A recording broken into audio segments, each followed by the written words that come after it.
Hello everyone, मैं Lavkush Upadhyay biology faculty at Dakshina स्वागत करता हूँ आप सभी का दक्षिणा ई लर्निंग प्लेटफॉर्म पे। तो आज का जो हमारा टॉपिक है lecture number 11 of life process in which I am going to discuss about the double circulation. In my last class I already have discuss about the structure of human heart. Human heart के बारे में detail में मैं बता चुका था, उसके walls के बारे में, एसोसिएटेड जो ब्लड वेसल्स हैं उनके बारे में I already have discuss in my last class. So today I am going to discuss about double circulation. So this is also a very important point or very important topic that you called double circulation. So what is exactly double circulation? You have to understand about this. देखिए, double circulation की हम बात कर रहे हैं, तो double circulation exactly है क्या? यू नो, ह्यूमन हार्ट में टोटल 4 चैम्बर्स होते हैं, ठीक है। Double circulation mainly observed in 4 chambered heart. Double circulation 2 chambered heart में नहीं होता, डबल सर्कुलेशन 3 चैम्बर्ड हार्ट में भी नहीं होता, ओनली इन 4 चैम्बर्ड हार्ट। ये बात आपको याद रखनी है। तो double circulation mainly take place in 4 chambered heart, 4 chambered heart, 4 chambered heart से ही टेक प्लेस करता है। And why you called it double circulation, right? आप इसको डबल सर्कुलेशन क्यों कहते हैं? क्योंकि यहाँ पे हार्ट से 2 बार ब्लड पास होता है इन ए साइकिल। एक साइकिल में हार्ट से 2 बार ब्लड पास होता है, so that's why this is called double circulation. Blood passes twice through heart. Heart के थ्रू ब्लड 2 बार पास होता है, that's why in A cycle, in A cardiac cycle, एक कार्डियक साइकिल में heart से 2 बार blood pass होता है, राइट? इसलिए इसको डबल सर्कुलेशन कहते हैं। डबल सर्कुलेशन में 2 पाथवे होते हैं, राइट? ये भी आपको जानना है। In double circulation 2 pathways. तो डबल सर्कुलेशन में मेनली 2 pathways होते हैं। There are 2 types of double circulation. Double circulation में भी 2 pathway होते हैं। एक होता है पल्मोनरी सर्कुलेशन और दूसरा होता है systemic circulation. One is pulmonary circulation and another is systemic circulation. Pulmonary circulation में क्या होता है? जो ब्लड है वो हार्ट से लंग्स की तरफ जाता है। तो ब्लड हार्ट से लंग्स की तरफ आता है या लंग्स से हार्ट की तरफ आता है, that you called pulmonary circulation. Pulmonary मतलब that is related to the lungs. तो हार्ट से ब्लड लंग्स को जाता है और लंग्स से ब्लड हार्ट को आता है। This is called pulmonary circulation, right? और यहाँ पे सिस्टमैटिक सर्कुलेशन में क्या होता है कि हार्ट से जो ब्लड है वो बॉडी पार्ट्स को जा रहा है, बॉडी पार्ट्स को, और बॉडी पार्ट से वो ब्लड हार्ट को आ रहा है, that you called systemic circulation. So there are 2 pathways, 2 circulations in double circulation. Pulmonary circulation, heart to lungs and lungs to heart, है ना? और lung to hearts, lungs to heart. इसके अलावा सिस्टमिक सर्कुलेशन में हार्ट टू बॉडी पार्ट्स जो blood जाता है and body part से हार्ट की तरफ जाता है, तो ये सिस्टमिक सर्कुलेशन है। सो this is about double circulation. इसके बाद नेक्स्ट है, देखिए इस डबल सर्कुलेशन का पूरा पाथवे कैसे है ये आप जान लीजिए, ये आप लोगों के लिए जानना बहुत जरूरी है। एक चीज मैं और आपको बता दूं, हार्ट में जैसे कि मैंने आपको 4 चैम्बर्स बताया। How many chambers in heart? There are mainly 4 chambers in heart, right? 2 atrium होते हैं, 2 वेंट्रिकल्स होते हैं। तो जो 2 एट्रियम होते हैं, 2 वेंट्रिकल्स होते हैं, राइट? ऐसे ही एक राइट एट्रियम होता है, राइट वेंट्रिकल होता है, लेफ्ट एट्रियम होता है, लेफ्ट वेंट्रिकल होता है। हार्ट का जो पूरा राइट वाला पार्ट है, राइट एट्रियम अगर एंड राइट वेंट्रिकल की हम बात करें, वो पूरा नॉन ऑक्सीजेनिक है, क्योंकि वहां से सिर्फ डीऑक्सीजनेटेड ब्लड पास होता है। ये बात आपको याद रखनी है। हार्ट का जो राइट पार्ट है, ये पॉइंट मैं लिख देता हूं, राइट पार्ट ऑफ हार्ट में आता है आपका right atrium and right ventricle. ये नॉन ऑक्सीजनिक पार्ट है. This is what, this is non oxygenic part. This is non oxygenic part of heart. और इससे सिर्फ ओनली डीऑक्सीनेटेड ब्लड पास होता है. Only deoxygenated blood pass. Right. वहीं जो right part है, लेफ्ट पार्ट ऑफ हार्ट है, जिसमें कि लेफ्ट पार्ट ऑफ हार्ट है जिसमें कि left atrium and left ventricle आता है. ये ऑक्सीजनिक पार्ट आप इसको कहते हैं. और ऑक्सीजनिक पार्ट इसको इसलिए कहते हैं क्योंकि ओनली ऑक्सीजनेटेड ब्लड पास, यहां से सिर्फ ऑक्सीजनिक ब्लड पास होता है. सो this is about right part and the left part of human heart. तो राइट पार्ट से नॉन ऑक्सीजनिक ब्लड पास होता है, लेफ्ट पार्ट से ऑक्सीजनेटेड ब्लड पास होता है. राइट. ये पोर्शन भी आपको याद रखना है. राइट. तो ये ऐसा पॉसिबल कैसे है? यहाँ पे एक चीज मैं आपको और बता दूं कि 4 चैम्बर्ड हार्ट में oxygenated and non oxygenated blood कभी भी मिक्स नहीं होता है. And this is possible only due to double circulation, है ना. अब क्योंकि राइट पार्ट पूरा सेपरेटली डीऑक्सीनेटेड ब्लड को डेडिकेटेड है और लेफ्ट पार्ट पूरा डेडिकेटेड है ऑक्सीजनेटेड ब्लड को. इट मीन्स दोनों ब्लड आपस में मिक्स नहीं हो रहे. और अगर दोनों ब्लड आपस में मिक्स नहीं हो रहे हैं, इसका मतलब क्या हुआ कि ये अपने आप में एक सक्सेसफुल प्रोसेस है.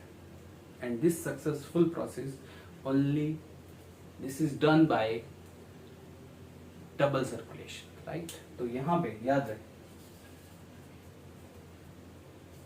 deoxygenated blood and oxygenated blood never mixed up. कभी मिक्स्ड ही नहीं होता.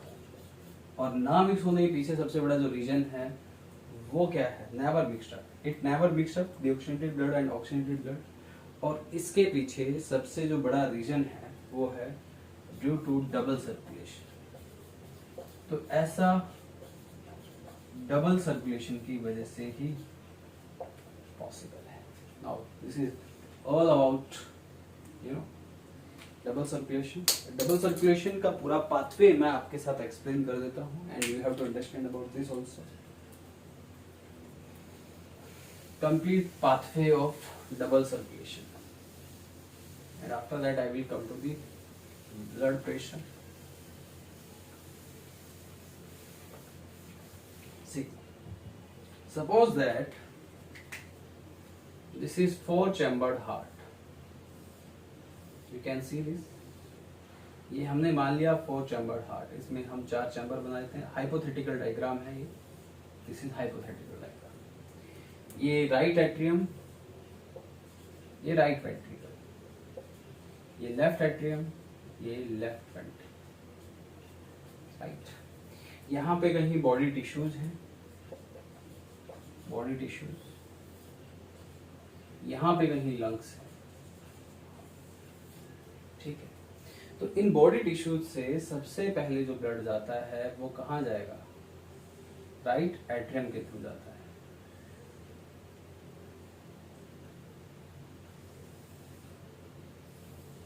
टिश्यूज से डीऑक्सीनेटेड ब्लड, टिश्यूज में सारा ऑक्सीनेटेड ब्लड डीऑक्सीनेटेड ब्लड में कन्वर्ट हो जाता है और डीऑक्सीनेटेड ब्लड में कन्वर्ट होने के बाद ये राइट एट्रियम को पास होता है. टिश्यूज से सबसे पहले जो ब्लड जाएगा वो कहाँ जाएगा?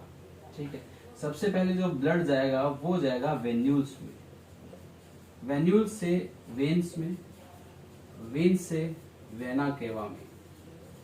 सिर्फ इनमें डायमीटर का डिफरेंस होता है. वेन्यूल सबसे छोटे होते हैं डायमीटर में, वेन थोड़े बड़े होते हैं वेन्स, और वेन से वेना केवा, वेना केवा से वो ब्लड राइट एट्रियम में जाता है. इज दैट बात समझ में आ रही है? फिर राइट एट्रियम से वो ब्लड राइट वेंट्रिकल्स में जाएगा. Now this blood will come to the right ventricle. ठीक है. This blood will come to the right ventricle.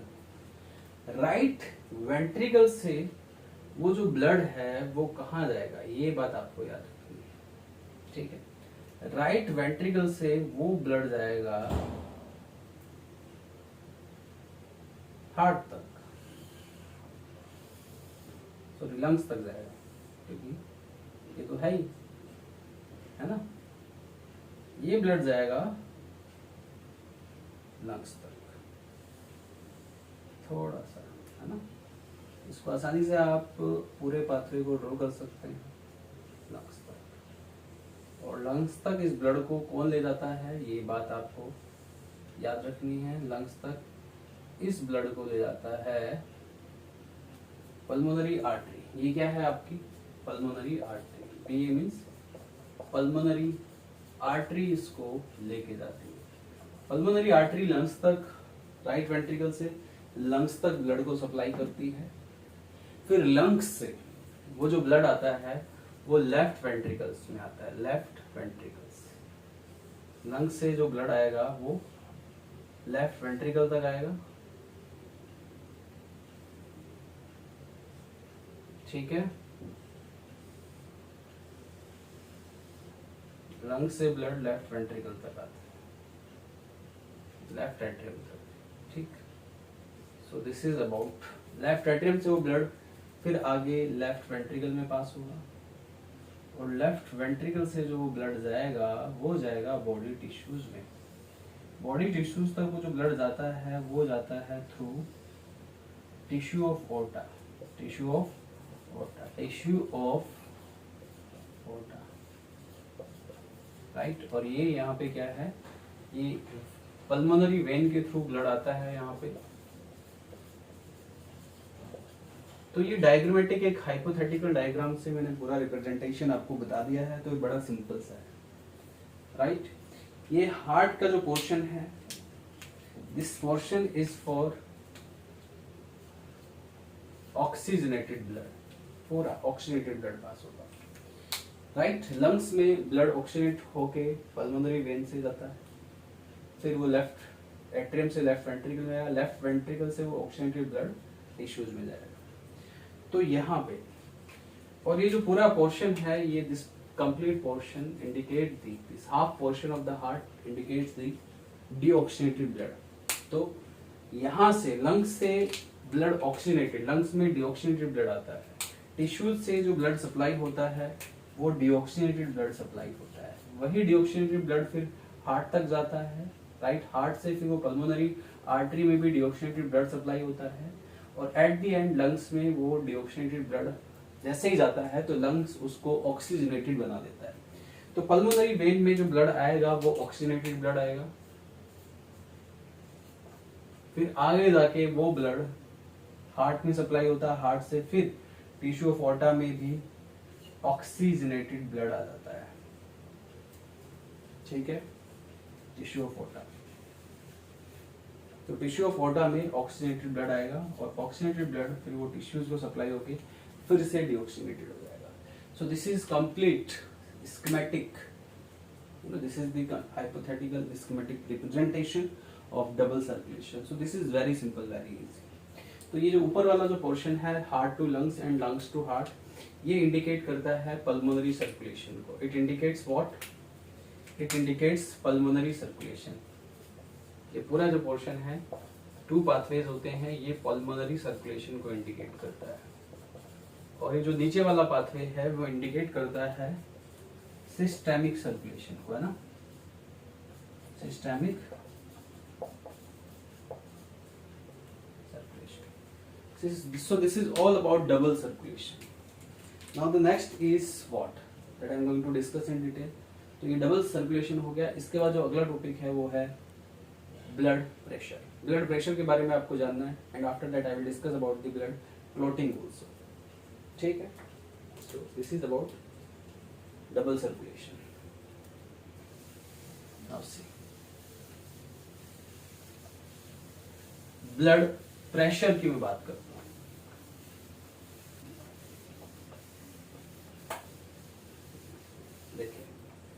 अगर बात की जाए ब्लड प्रेशर की, तो ब्लड प्रेशर क्या है, you must understand about this also.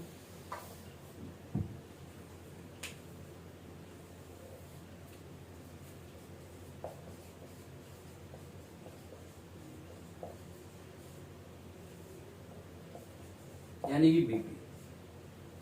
अगर ब्लड प्रेशर की मैं बात करूं तो ब्लड प्रेशर में जो प्रेशर है, ब्लड प्रेशर एग्जैक्टली क्या है?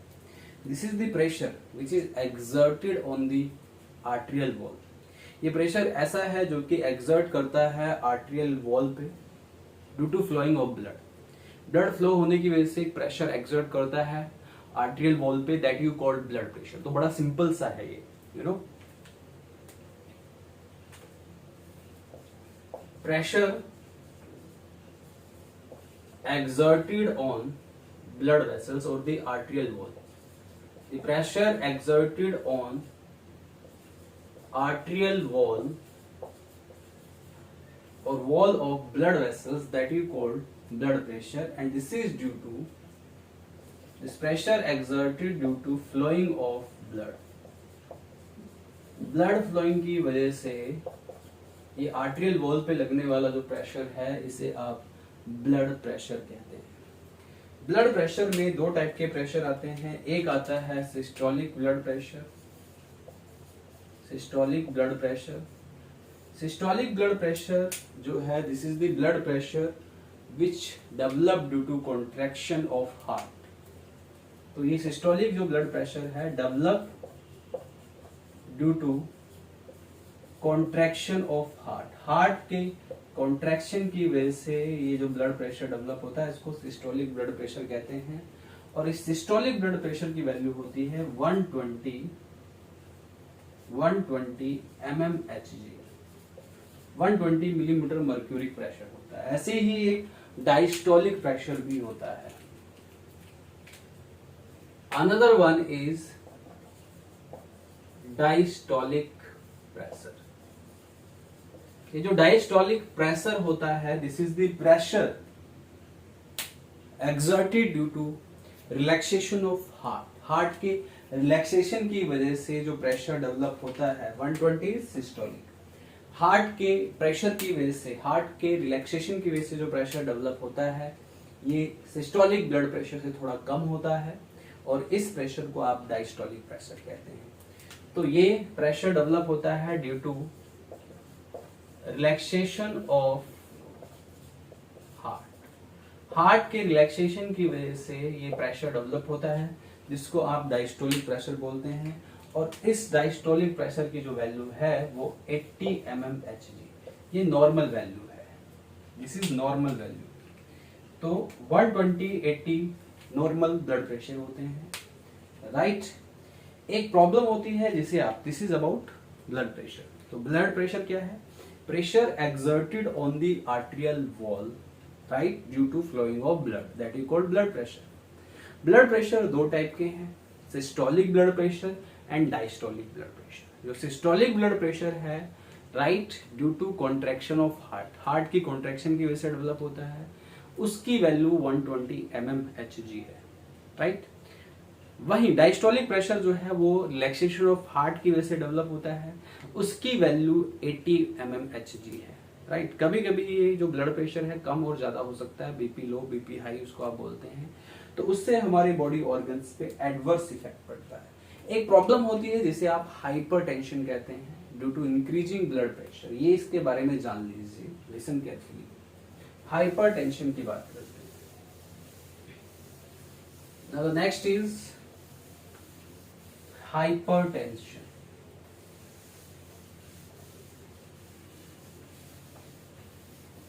Listen carefully. अगला है hypertension.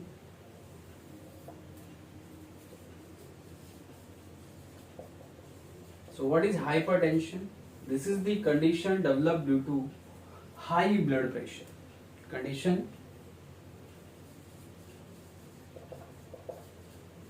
developed due to high blood pressure. वो condition जो कि हाई बीपी की वजह से डेवलप होती है उसे हाइपरटेंशन कहते हैं। तो हाइपरटेंशन में जो सिस्टोलिक प्रेशर है वो मोर देन 120 हो जाता है, 130, 140 तक जा सकता है। मोर देन 120 होना चाहिए, बस मोर देन 120 mmHg से ज्यादा होना चाहिए। वहीं जो डायस्टोलिक प्रेशर है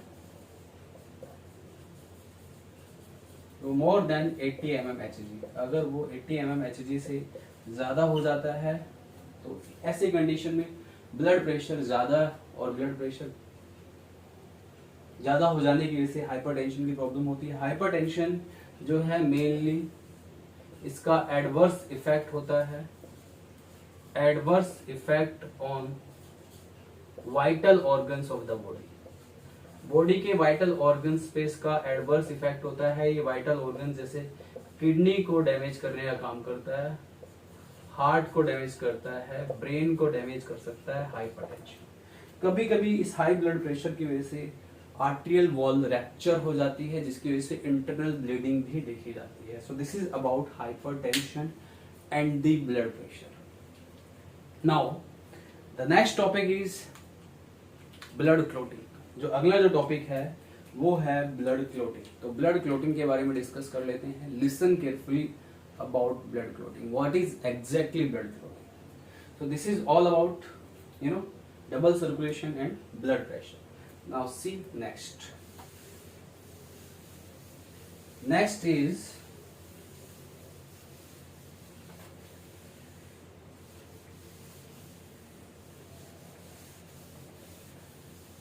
blood clotting. This is also a very important topic. Blood clotting की मैं बात कर रहा हूँ।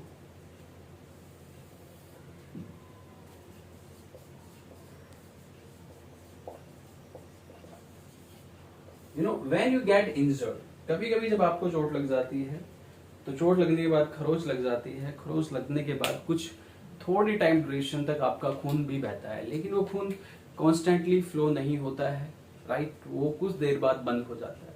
तो ये जो ब्लड जो है उसका फ्लो एकदम से बंद होता है, वो just because of blood clotting. तो blood clotting is the mechanism which prevent the loss of blood from your body during injury. Injury के टाइम पे आपकी बॉडी से लॉस ऑफ ब्लड को रोकने का काम करता है ये mechanism that you call blood clotting. तो ब्लड क्लॉटिंग क्या है? This is the mechanism. क्या है ये? Mechanism which prevent the excess loss of blood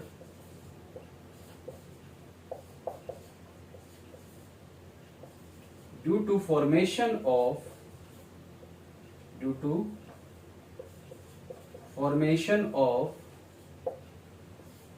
blood clot. तो ब्लड क्लॉट बन जाने की वजह से इस मैकेनिज्म में ब्लड का एक्सिस लॉस रुक जाता है। इस मैकेनिज्म की वजह से stop continue bleeding of blood.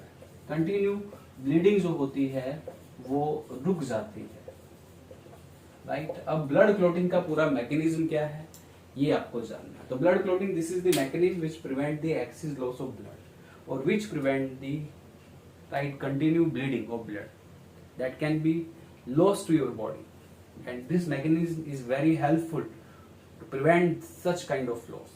ऐसे लॉस को रोकने के लिए ये मैकेनिज्म बहुत ही बेनिफिशियल है, हेल्पफुल है।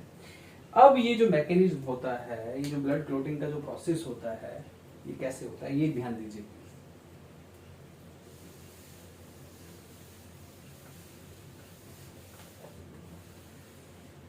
सबसे पहले ब्लड क्लॉटिंग में मैंने आपको पहले ही बताया है कि एक सेल होती है जिसको आप बोलते हो platelets. It plays a very great and significant role in clotting of blood. जब आपका कोई भी टिश्यू इंजर्ड हो जाता है, इंजर्ड टिश्यू जो है प्लेटलेट्स के साथ कंबाइन होता है। किसके साथ? प्लेटलेट्स के साथ कंबाइन होने के बाद वो एक कंपोनेंट बनाता है जिसे आप कहते हैं थ्रोम्बोप्लास्टिन। थ्रोम्बोप्लास्टिन।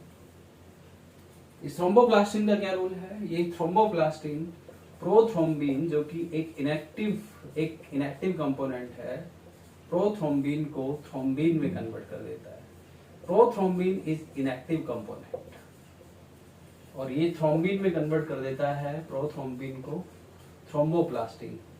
यहाँ पे कैल्शियम आयन की भी रिक्वायरमेंट होती है, process in presence of calcium ion required होती है। आगे थ्रोम्बिन क्या करता है? ये थ्रोम्बिन फाइब्रिनोजन जो कि एक प्लाज्मा प्रोटीन होता है जो कि इनएक्टिव फॉर्म में है, ये थ्रोम्बिन यहाँ पे एक्टिव हो चुका है, पहले इनएक्टिव था, एक्टिव हो चुका है in the presence of thromboplastin. अब ये थ्रोम्बिन क्या करता है, ये थ्रोम्बिन फाइब्रिनोजन को in the presence of calcium ion convert कर देता है फाइब्रिन में। फाइब्रिन के साथ कुछ ब्लड सेल्स कंबाइंड होने के बाद राइट बनाती हैं क्या, ब्लड क्लॉट। क्या बन गया एट द एंड हमारे पास बन गया ब्लड क्लॉट। यही ब्लड क्लॉट होनी चाहिए, ठीक है। This is the mechanism of blood clotting. तो आपका जो इंजर्ड टिश्यू है प्लेटलेट्स के साथ कंबाइन होकर इंजर्ड सेल्स थ्रोम्बोप्लास्टिन्स बनाएंगी। थ्रोम्बोप्लास्टिन प्रोथ की प्रेजेंस में प्रोथ्रोम्बिन थ्रोम्बिन में कन्वर्ट हो जाता है। फाइब्रिनोजन जो कि इनएक्टिव है, ये थ्रोम्बिन की प्रेजेंस में फाइब्रिन जो कि एक्टिव है इसमें कन्वर्ट हो जाता है। उसके साथ कुछ ब्लड सेल्स कंबाइन होकर ब्लड क्लॉट बना देती हैं और उस ब्लड क्लॉट की वजह से आपकी बॉडी में जो इंजरी की वजह से जो ब्लड ब्लीडिंग हो रही है, जो कंटिन्यू ब्लीडिंग हो रही है, वो ब्लीडिंग रुक जाती है। तो इसी के साथ double circulation, blood pressure and mechanism of blood clotting I have discussed in detail today. इसके बाद my next topic will be the next topic will be lymph circulation की मैं बात करूंगा and after that I will come to the transport in plants. तो आज के लिए बस इतना ही, मिलते हैं अगले लेक्चर में। तब तक के लिए thank you very much, bye bye, take care.